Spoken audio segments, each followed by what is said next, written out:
அவர் பேர் ரிலையன்ஸ் பாலு. அம்பானியினுடைய குடும்பத்திற்கு பேர் ரிலையன்ஸ், அவருக்கு பேர் ரிலையன்ஸ் பால். இந்த ரிலையன்ஸ் பால் யாரு தெரியுங்களா? அவர் ஒரு காங்கிரஸ்காரர். ஆனால் எச் ராஜா இருக்காரு பார்த்தீங்களா, பிஜேபியில், அவங்க தாய் மாமா அவர். அன்னை மரகதம் சந்திரசேகரிடம் திருபாய் அம்பானியை அழைத்து கொண்டு போகிறார்.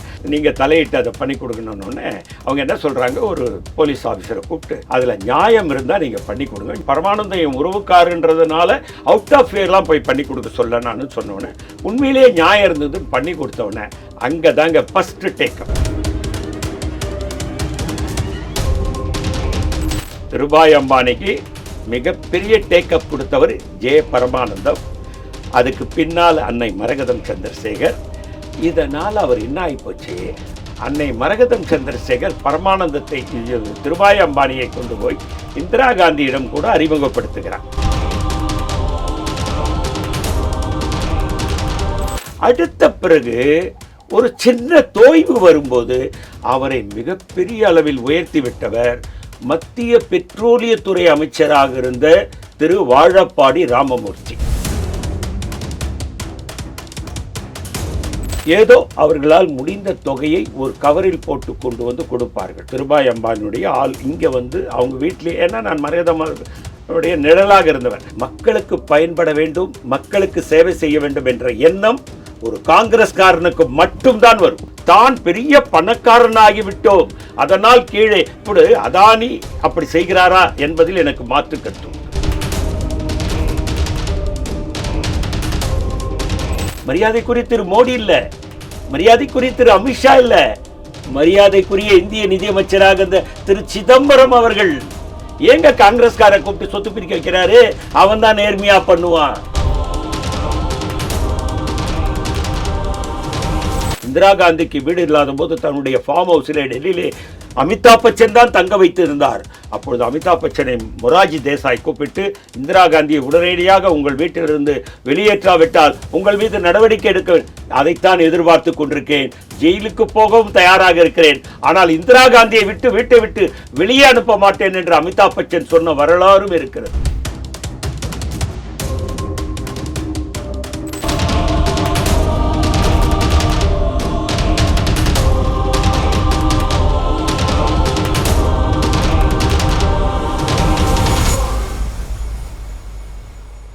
ரியல் ஒன் நேர்களுக்கு வணக்கம். இன்று நம்மளுடைய நேர்காணலுக்கு காங்கிரஸ் கட்சியை சேர்ந்த திரு பொன் கிருஷ்ணமூர்த்தி அவர்கள் இணைஞ்சிருக்காங்க. சார் வணக்கம். வணக்கம். தமிழ்நாட்டை பொறுத்த வரைக்கும் அம்பானி குடும்பம் அப்படிங்கிற குடும்பம் வந்து தமிழ்நாட்டிலேருந்து தான் உருவானுச்சு அப்படிங்கிற மாதிரியான விஷயம் வந்து சொல்லப்படுது. ஏன்னா அம்பானி அப்படிங்கிறவர் வந்து வட இந்தியத்தை சேர்ந்த ஒரு தொழிலதிபர். இன்னைக்கு இந்தியா லெவலில், ஏன் உலக லெவலில் கூட அவர் தெரியாத நபர், ஒரு பணக்காரன் அப்படிங்கிறது வந்து அறியாத ஆட்களே வந்து இருக்க முடியாது. அவர் வந்து தமிழ்நாடு ஆட்கள் ஹெல்ப் பண்ணதுனால தான் இவ்வளோ தூரம் வளர்ந்துருக்காங்க அப்படின்ட்டு வந்து சொல்லப்படுது. அந்த விஷயம் உண்மையா? அதாவதுங்க, மரியாதைக்குரிய திருபாய் அம்பானி அவர் தான் இன்னைக்கு இருக்கக்கூடிய திரு முகேஷ் அம்பானி, திரு அனில் அம்பானியுடைய அப்பா. அவருக்கு 2 மகன்கள் தான். திருபாய் அம்பானி வெளிநாடுகளில் போய் ஒரு 15,000 ரூபாய் சம்பாதித்து கொண்டு இந்தியாவுக்கு திரும்புகிறார். நீங்கள் ராதாகிருஷ்ணர் ரோட்டில் போனீங்கன்னா பரமானந்தம் அப்படின்றது ஜேபி பில்டர்ஸ், நீங்கள் பார்த்துருப்பீங்க. ஜேபி பில்டர்ஸ் தான் தமிழ்நாட்டில் முதல்ல அடுக்குமாடி வீடு கட்டுவார். அவர் பேர் ஜே பரமானந்தம். ராஜீவ் காந்தி கொலையில் கூட அவர் பேரை ரகோத்தமன் அப்பப்போ கொண்டு வந்து வைப்பார். அவருடைய யூடியூப் பேட்டியெல்லாம் எடுத்து பார்த்தீங்கன்னா, அவருடைய நேர்காணல்கள் எடுத்து பார்த்தீங்கன்னா, அந்த கொலையில் ஜே பரமானந்தத்துக்கு சம்பந்தம் இருக்குன்னுலாம் சொல்லுவார். அதெல்லாம் ஒரு மண்ணாங்கட்டி சம்பந்தமும் கிடையாது. கேஆர் கணேஷ்ன்னு சொல்லிட்டு, சங்கர் கணேஷ், அந்த கச்சேரிக்கு 6,000 ரூபா வெறும் பணம் மட்டும்தான் கொடுத்தாரு. வேற எந்த தொடர்பும் அந்த பரமானந்தத்துக்கு கிடையாது. பரமானந்தம் வந்து மரகதம் சந்திரசேகரனுடைய சொந்தக்காரர். அவர் டெல்லியில் ரியல் எஸ்டேட் ஒர்க் பண்ணுறதுக்கு ஹோட்டல் அசோக்காவில் ரூம் போடுறார். இப்போ சமீபத்தில் தான் அவர் தவறிட்டார். ஒரு 10 ஆண்டுகளுக்கு முன்னால் திருபாய் அம்பானி பரமானந்தம் பக்கத்து அறையில் தங்கியிருந்த இடத்துக்கெல்லாம் என்னை கூட்டு போய் காமிச்சார் மிஸ்டர் பரமானந்தம். இவர்கள் இருவரும் சேர்ந்து ஒரு ரியல் எஸ்டேட் பண்ணலாம். அவர்கிட்ட 15,000 இருக்குது, இவர் கொஞ்சம் வசதியானவர். 2 பேரும் சேர்ந்து போய் ஒரு இடம் வாங்குகிறாங்க. அதில் கொஞ்சம் ப்ராப்ளம் வருது. பரமானந்தன் தான் முதல்ல இவருக்கு தொழில் கற்றுக் கொடுக்குறார். நீங்கள் மிக சரியாக சொன்னீங்க. தமிழகத்தில் இருக்கக்கூடியவர்கள் தான் அவருடைய வளர்ச்சிக்கு காரணம் சொன்னீங்க பாருங்க. அருமையான வார்த்தை அது. அது உண்மைதானா? உண்மை. ஜே பரமானந்தம் அவரு தமிழர் கிடையாது, பம்பாயில் குஜராத்துக்கார். அவர் குஜராத். அவர் இந்த ஜே பரமானந்தம் எங்கன்னா ராதாகிருஷ்ண ரோட்டில் போனீங்கன்னா பெரிய இது போட்டிருக்கோம், ஜேபி பில்டர்ஸ்னு. இங்கே நம்ம இந்த ஓட்டர் இருக்கு பாருங்க, தாஜ் கோரமண்டல் ஓட்டர். அதுக்கு 2வது பில்டிங் கூட அவருடைய பில்டிங் தான். இப்போவும் பெரிய கோட்டீஸ்வரர் அவர் தான். அடுக்குமாடி வீடினுடைய கதாநாயகன் முதல் ஜே பரமானந்தம். இவங்க ஒரு இடம் வாங்குறாங்க, அதில் லிட்டிகேஷன் வந்துடுது. இவர்கிட்ட பெரிய பணம் இல்லை, வெறும் 15,000 வச்சிருக்காரு. நிறைய பணம் பரமானந்தங்கிட்ட இருக்கு. அவர் போட்டு வாங்கின லிட்டிகேஷன் வந்தோடனே அன்னை மரகதம் சந்திரசேகர் அப்போ கவர்மெண்ட் ஆஃப் இந்தியாவில் இந்திரா காந்தி கீழே ஒரு அமைச்சராக இருக்காங்க. ஐ திங்க் அவங்க அப்போ உள்துறை அமைச்சராக இருக்காங்கன்னு நினைக்கிறேன். ஜே பரமானந்தம் தன்னுடைய சொந்தக்காரரான அன்னை மரகதம் சந்திரசேகரிடம் திருபாய் அம்பானியை அழைத்து கொண்டு போகிறார். இங்கே ஒரு இடம் வாங்கணும், பிரச்சனை வந்துடுச்சு. இவர் குஜராத்துக்காரு. இவர் ஒரு 15,000 போட்டார், மீதி பணம் நாங்கள் போட்டு வாங்கினோம், நீங்கள் தலையிட்டு அதை பண்ணி கொடுக்கணுன்னு அவங்க என்ன சொல்கிறாங்க, ஒரு போலீஸ் ஆஃபீஸரை கூப்பிட்டு அதில் நியாயம் இருந்தால் நீங்கள் பண்ணி கொடுங்க. நியாயம் இருக்கிற மாதிரி தெரியுது. இந்த பரமானந்தம் என் உறவுக்காருன்றதுனால அவுட் ஆஃப் இயர்லாம் போய் பண்ணி கொடுக்க சொல்ல நான் சொன்னோன்னே உண்மையிலேயே நியாயம் இருந்ததுன்னு பண்ணி கொடுத்தவொடனே அங்கே தாங்க ஃபஸ்ட்டு டேக்கப். திருபாய் அம்பானிக்கு மிகப்பெரிய டேக்கப் கொடுத்தவர் ஜே பரமானந்தம். அதுக்கு பின்னால் அன்னை மரகதம் சந்திரசேகர். இதனால் அவர் என்ன ஆகிப்போச்சு, அன்னை மரகதம் சந்திரசேகர் பரமானந்தத்தை திருபாய் அம்பானியை கொண்டு போய் இந்திரா காந்தியிடம் கூட அறிமுகப்படுத்துகிறார். ஜே பரமானந்தம் என்னுடைய உறவுக்காரர், திருபாய் அம்பானி இவங்க 2 பேரும் சேர்ந்து இது பண்ணுறாங்க, கொஞ்சம் வளர்ந்து வரக்கூடிய தொழிலதிபர்கள் அப்படின்னு அறிமுகப்படுத்துகிறாங்க. அதுக்கப்புறம் இவர் கொஞ்சம் கொஞ்சமாக இந்த ஷேர் மார்க்கெட்டுக்குள்ளே போகிறார். எங்கேயோ போயிட்டார். அதே காங்கிரஸ்காரராகவே வாழ்கிறார் திருபாய் அம்பானி. எப்படி? அவர் காங்கிரஸ் குடும்பம். அது அம்பானி குடும்பம் காங்கிரஸ் குடும்பம். குஜராத்தில் அது காங்கிரஸ் குடும்பம். அது நிறைய பேருக்கு தெரியாது. திருபாய் அம்பானி ஒரு காங்கிரஸ்காரர். அதாவது முகேஷ் அம்பானியுடைய தந்தையார் காங்கிரஸ்காரர். அவர்தான் காங்கிரசுக்கு தான் வளர வளர காங்கிரசுக்கும் தன்னால் முடிந்த உதவிகளை செய்து வந்தார். அடுத்த பிறகு ஒரு சின்ன தோய்வு வரும்போது அவரை மிகப்பெரிய அளவில் உயர்த்தி விட்டவர் மத்திய பெட்ரோலியத்துறை அமைச்சராக இருந்த திரு வாழப்பாடி ராமமூர்த்தி. வாழப்பாடி ராமமூர்த்தி திமுகவா? காங்கிரஸுங்க. வாழப்பாடி ராமமூர்த்தி கலைஞர் அவர்கள் தான் ராஜீவ்காந்தி அவர்கள் இறந்தப்ப ஜெயிச்ச 2 நபர்கள். திமுக 2 சீட்டு தான் ஜெயிச்சிச்சு அப்படின்னு சொல்லுவாங்க. இல்ல இளம்பருதி 1, கலைஞர் 1 ஜெயிச்சாங்க. வாழப்பாடி ராமமூர்த்தி ராஜீவ்காந்தி இறக்கும்போது தமிழ்நாடு காங்கிரஸ் கட்சியினுடைய தலைவர், பிறகு மத்திய அமைச்சர். அதற்கு பிறகு ஒரு சின்ன தோய்வு திருபாய் அம்பானிக்கு வரும்பொழுது அவரை வான உயரத்திற்கு கொண்டு போய் உட்கார வைத்த பெருமை அடுத்து வாழப்பாடி. இங்க 3வது தமிழ வந்துட்டாரா? ஆனால் இதுக்கெல்லாம் பிள்ளையார் சுழி போட்டு அவருக்கு அப்பப்போ ஐடியா கொடுத்து திருபாய் அம்பானியை மரகதம்மா கிட்ட, வாழப்பாடி கிட்ட, பரமானந்தங்கிட்ட ஒரு பெரிய இணைப்பு பாலத்தை உண்டாக்கியவர் கும்பகோணம் பாலசுப்ரமணியம். அவர் பேர் ரிலையன்ஸ் பாலு.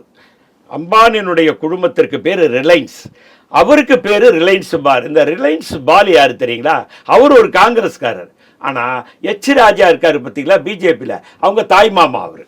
அந்த கும்பகோணம் பால் என்னுடைய மிக மிக மிக நெருங்கிய நண்பர் பாலு அவர்கள். மிக உயர்ந்த மனிதர், மிக பண்பாளர், எல்லோரும் அரவணைப்பார். ரிலையன்ஸினுடைய டெல்லியில் அவருக்குன்னே பிரத்யேகமாக மிகப்பெரிய ஒரு மாளிகை மாதிரி வச்சு அதில் அவருக்கு அலுவலகம்லாம் கட்டி கொடுத்து திருபாய் அம்பானி. ஆனால் இன்று வரை முகேஷ் அம்பானி அவர் பேச்சை கேட்டுதான் நடந்து கொண்டிருக்கிறார். திரு பாலு அவர்கள் சமீப காலமாக அவரோடு தொடர்பு இல்லாத காரணத்தினால் எனக்கு தெரியவில்லை. திருபாய் அம்பானி இறக்கக்கூடாத வயதில் இறந்து போகிறார். இன்றைக்கு கூட இறக்கக்கூடாத எத்தனை வயசு இருக்கும்? 54 வயதில் இறந்து போகிறார். ஓகே. காரணம் அவர் பெராலிஸ் அட்டாக் ஆயிடுச்சு. இறந்து எவ்வளவு நாள் சார் இருக்கும்? இறந்து ஒரு 20 வருஷம் இருக்கும். காங்கிரசுக்கு மிகப்பெரிய உதவியாக இருந்தார். தேர்தல் வரும்போதெல்லாம் மிகப்பெரிய அளவிலே அவர் உதவி பெறுவார். அன்னை மரகதம் சந்திரசேகர் தேர்தல் நிற்கும் போது இங்க இருக்கக்கூடிய ரிலையன்ஸ் ஆள் ஏதோ அவர்களால் முடிந்த தொகையை ஒரு கவரில் போட்டு கொண்டு வந்து கொடுப்பார்கள். திருபாய் அம்பானியுடைய ஆள் இங்க அவங்க வீட்டிலே, ஏன்னா நான் மரகதம்மாவுடைய நிழலாக இருந்தவன். அப்போ மரகதம்மா சொல்லுவாங்க, எப்பா வேண்டாம்ப்பா அதெல்லாம் இல்லைங்க, திருப்பி கொண்டு போனால் நல்லா, அதில் ஒரு 25,000 ரூபாய் இருக்கலாம்னு நினைக்கிறேன், இல்லை 50,000 இருக்கலாம், இல்லை 1,00,000 கூட இருந்திருக்கலாம், எனக்கு தெரியாது. ஒரு கவர் கொடுப்பாங்க, ஒரு ஒரு ஒரு கவர் கொடுப்பாங்க. ஏன்னா வாழ்நாள் முழுக்க அவர்களுக்கு நாம் ஏதாவது விரும்பாவிட்டாலும் அவர்கள் ஏற்றுக்கொள்ளாவிட்டாலும் கொடுக்க வேண்டும் என்ற எண்ணம் திருபாய் அம்பானி கிட்ட இருந்தது. காங்கிரஸ்காரராக வாழ்ந்தார். எனக்கு இன்றைக்கு கூட நான் திரு முகேஷ் அம்பானியை நான் ஒரு காங்கிரஸ்காரராகவே பார்க்கிறேன். எங்க அவர் வீட்டு கல்யாணத்துக்கு தான் மோடி, அமித்ஷா எல்லாரும் போறாங்க, காங்கிரஸ் ஆட்கள் ஒருத்தரை கூட காணோமே. நான் அதில் எனக்கு ஒரு சின்ன மாறுபட்ட கருத்து உண்டு. அவர் காங்கிரஸ்காரராக திருபாய் அம்பானி வாழ்ந்த காரணத்தினால்தான் இன்றைக்கும் பார்த்தீர்களான செல்ஃபோன் முதல் அறிமுகமாச்சு. அறிமுகமானவனே நான் வாங்கினேன். அதை வாங்கும் பொழுதுங்க அவுட் கோயிங் கால் 16 ரூபாய், இன்கமிங் 8 ரூபாய். அப்போவே நான் செல்ஃபோன் வாங்கிட்டேன். அதை மாற்றி உடைத்து காட்டி சாதாரண ஏழை மக்கள் பயன்படுத்தக்கூடிய அளவுக்கு அதை கொண்டு வந்த பெருமை முகேஷ் அம்பானிக்குத்தான் சேரும். மக்களுக்கு பயன்பட வேண்டும், மக்களுக்கு சேவை செய்ய வேண்டும் என்ற எண்ணம் ஒரு காங்கிரஸ்காரனுக்கு மட்டும்தான் வரும். நீங்க அவர் கல்யாணத்துக்கு பிரதமர் மோடி போயிருக்கலாம், இந்தியாவினுடைய முதல் பணக்காரர். அவருடைய திருமணத்திற்கு பிரதமருக்கு அழைப்பு கொடுக்க வேண்டியது அவசியம். அதே நேரத்தில் சோனியா காந்திக்கும் ராகுல் காந்திக்கும் அவர் அழைப்பு கொடுக்காமல் இருந்திருக்க மாட்டார், கொடுத்திருக்கிறார். போகிறது போகாதது அவர்களுடைய விருப்பம். அதுக்குள்ள நம்ம போக வேண்டிய அவசியம் இல்லை. ஆனால் மோடி மிகப்பெரிய பணக்காரர், இந்தியாவினுடைய அடையாளமாக இருக்கிறார் என்பதற்காக போயிருப்பார். இன்னைக்கு நீங்க பார்த்தீங்கன்னா அந்த ஃபோன் இன்னைக்கு சாதாரண மக்கள் கையில் இருக்கு. அந்த ஜியோ என்ற ஒரு இதை கொண்டு 450 ரூபா கொடுத்துட்டீங்கன்னா மாதம் 450 ரூபாயில் உங்கள் வீட்டில் டிவி தெரியுது, 24 மணி நேரம் மக்கள் சேவை தானேங்க அது. அதே மாதிரி நீங்கள் ரிலையன்ஸ் கடைங்க திறந்து வச்சுருக்காங்க. நீங்கள் அதில் போய் பார்த்தீங்கன்னாக்கா எல்லா இடங்களை விட 15லிருந்து 25% விலை குறைவாக இருக்கு. இது ஒரு காங்கிரஸ்காரனால மட்டும்தான் கொடுக்க முடியும். இன்றைக்கும் நான் சொல்லுகிறேன், திருபாய் அம்பானியுடைய பையன் காங்கிரஸ்காரனாக இல்லாமல் இருக்கவே முடியாது. இருக்கும் காரணத்தினால் தான் இதை செய்து கொண்டிருக்கிறார். அந்த கடைகள்லாம் நீங்கள் போய் மாதாவரத்தில் ஒரு பெரிய ஸ்டோர் இருக்கு, ரிலையன்ஸ் கடை. நீங்கள் அதில் போனீங்கன்னா எல்லாமே பாதி விலையில் கிடைக்குது, தரமான பொருள். அப்படி மக்களுக்கு சேவையும் செய்து கொண்டு தான் பெரிய பணக்காரனாகிவிட்டோம், அதனால் கீழே இப்படி அதானி அப்படி செய்கிறாரா என்பதில் எனக்கு மாற்று கருத்து உண்டு. அவரை பற்றி குறை சொல்ல வேண்டிய அவசியம் இல்லை, காரணம் அவரை எனக்கு யாருன்னே தெரியும். ஆனால் திருபாய் அம்பானி அவர்களை பற்றி எனக்கு நன்றாக தெரியும். ஏனென்றால் ஜே பரமானந்தத்தோடு நான் நகையும் சதையுமாக இருந்தேன். ஜே பரமானந்தம் என்பவர் காங்கிரஸ்காரர்கள் அத்தனை பேருக்கும் தெரிந்தவர், என் மீது அளவற்ற அன்பு கொண்டவர். அந்த வகையிலே எனக்கு திருபாய் அம்பானியை பார்த்திருக்கிறேன். ஆனால் பெரிய அறிமுகம் இல்லை என்றாலும் பரமானந்தத்தின் மூலமாக அவரை அறிந்து கொண்டவர்கள், அவர்கள் தங்கி ரூம் போட்டு அசோகா ஹோட்டலில் தங்கியிருந்த 2 அறைகளை போய் பார்த்து கொண்டிருக்கிறேன். 20-15 ஆண்டுகளுக்கு முன்னாலே பரமானந்தம் போகும்போது அங்கிருந்த பழைய ஆட்கள் அவரை வரவேற்ற விதத்தை பார்த்து, உங்களை பார்க்கும்போது திருபாய் அம்பானியை பார்ப்பது போல் இருக்கிறது என்று ஹோட்டலிலே சொன்ன அந்த வரலாற்றை எல்லாம் பார்த்திருக்கிறேன். ஆகவே முகேஷ் அம்பானி இன்றைக்கு கூட காங்கிரஸ் அவரை அழைத்து, நீங்க அவருக்கு சொத்தை பிரிச்சாங்க, யார் பிரிச்சு கொடுத்தது? ஒரு காங்கிரஸ்காரர் பிரிச்சு கொடுத்தாரு. அம்பானி சொத்தை. ஆமா, அவங்க அப்பா திருபாய் அம்பானி இறந்துட்டாரு. முகேஷ் அம்பானிக்கு அனில் அம்பானிக்கு பிரிச்சு கொடுத்தது யார் தெரியுங்களா? மரியாதைக்குரிய திரு மோடி இல்ல, மரியாதைக்குரிய திரு அமித்ஷா இல்ல, மரியாதைக்குரிய இந்திய நிதியமைச்சராக இருந்த திரு சிதம்பரம் அவர்கள். ஏங்க காங்கிரஸ்கார கூப்பிட்டு சொத்து பிரிக்க வைக்கிறாரு? அவன் தான் நேர்மையா பண்ணுவான். அந்த நம்பிக்கை முகேஷ் அம்பானிக்கு இருந்தது. அந்த குடும்பத்துக்கே உண்டான ஒரு விசுவாசம் மாதிரி. சார், இன்றைக்கு முகேஷ் அம்பானி காங்கிரஸ்காரர் என்பது ரியல் ஒன் சத்தியம் பண்ணி சொல்றேன் நான். இன்னைக்கு அவர் காங்கிரஸ்காரர். காங்கிரஸை வளர்க்க வேண்டும் என்று எண்ணம் கொண்டு அவரிடத்திலே போய் நாம் பேசினால் அவர் மோடி என்று கூட இன்னைக்கு கூட நீங்க அமிதாப் பச்சன் இருக்காருங்க. அமிதாப் பச்சன் சமீபத்தில் ஒரு பேட்டி ஒன்று கொடுத்தாரு. ராகுல் காந்தி பிரதமர் ஆவது யாராலும் தடுக்க முடியாது, சீக்கிரம் வர வேண்டும் என்று. என்ன காரணம் தெரியுங்களா? நேருவோட அமிதாப் பச்சனுடைய தாத்தாவும் நெருக்கமான நண்பர்கள், அந்த குடும்பத்தோடு ஒன்றியிருந்தவர்கள். இந்திரா காந்திக்கு வீடு இல்லாத போது தன்னுடைய ஃபார்ம் ஹவுஸில் டெல்லியிலே அமிதாப் பச்சன் தான் தங்க வைத்து இருந்தார். அப்பொழுது அமிதாப் பச்சனை மொரார்ஜி தேசாய் கூப்பிட்டு, இந்திரா காந்தியை உடனடியாக உங்கள் வீட்டிலிருந்து வெளியேற்றாவிட்டால் உங்கள் மீது நடவடிக்கை எடுக்க, அதைத்தான் எதிர்பார்த்து கொண்டிருக்கேன், ஜெயிலுக்கு போகவும் தயாராக இருக்கிறேன், ஆனால் இந்திரா காந்தியை விட்டு வீட்டை விட்டு வெளியே அனுப்ப மாட்டேன் என்று அமிதாப் பச்சன் சொன்ன வரலாறும் இருக்கிறது. இன்றைக்கும் அமிதாப் பச்சன் காங்கிரஸ்காரன், இன்றைக்கும் திரு அம்பானி காங்கிரஸ்காரன், அம்பானி குடும்பம் என்றைக்கும் காங்கிரஸ்காரன். திருபாய் அம்பானி உயிரோடு இருந்திருந்தால் காங்கிரசுக்கு இன்னும் நிறைய செய்திருப்பார். அந்த குடும்பம் என்றைக்கும் காங்கிரஸ் குடும்பம். பல விஷயங்கள் பேசியிருக்கோம். நேரத்திற்கு நன்றி. வணக்கம் சார்.